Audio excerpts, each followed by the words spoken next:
اور جب اللہ تعالیٰ جنت میں سب سے پہلے اپنا دیدار کرائے گا سب کو جنت میں، بھائیو یہ تو کوئی زندگی کوئی نہیں ہے. جب مال جمع ہوتا ہے تو موت آ چکی ہوتی ہے. آپ لوگ یہاں ہجرت کر کے آئے، بنتے بنتے کچھ بنے تو موت دستک دینے لگی، گھٹنے درد کرنے لگے، آنکھوں پہ چشمے چڑھ گئے، سوٹیاں ہاتھ میں آ گئیں. جب مال سے نفع اٹھانے کا وقت آیا تو موت سر پہ آ گئی. یہاں کے ہر انسان اس مشکل میں گرفتار ہے. جب اپنی دنیا سے کمانے کا، حاصل کرنے کا وقت آتا ہے تو موت دستک دے رہی ہوتی ہے. اور موت تھوڑا پیچھے ہٹ جائے تو بڑھاپا تنگ کرنے آ جاتا ہے، بیماریاں تنگ کرنے آ جاتی ہیں، پریشانیاں سر پہ آ جاتی ہیں.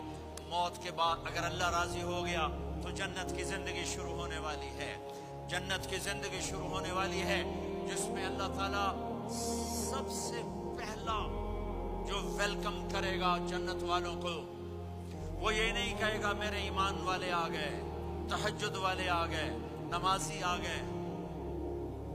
پوری تفصیل سنو.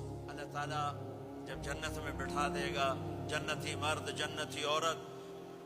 ہمارے ابا اور اماں کا قد کتنا تھا کچھ پتہ ہے؟ 130 فٹ.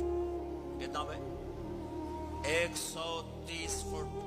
یہ تو آپ نے سنا ہے کہ یوسف علیہ السلام سب سے خوبصورت تھے، سنا ہے نا؟ یہ بہت کم مرد عورتوں کو پتا ہوگا کہ عورتوں میں سب سے خوبصورت کون تھا. وہ حضرت حوا. حضرت حوا. حضرت حوا 130 فٹ کی اماں تھی، 130 فٹ کے ابا تھے. پھر ٹائم کے ساتھ گزرتے گزرتے ہم چھوٹے ہوتے ہوتے ہوتے ہوتے ہوتے ہوتے یہاں تک آ گئے. آگے چل کے اور نیچے ہو جائیں گے. جنت میں یہ قد واپس اللہ دے دے گا.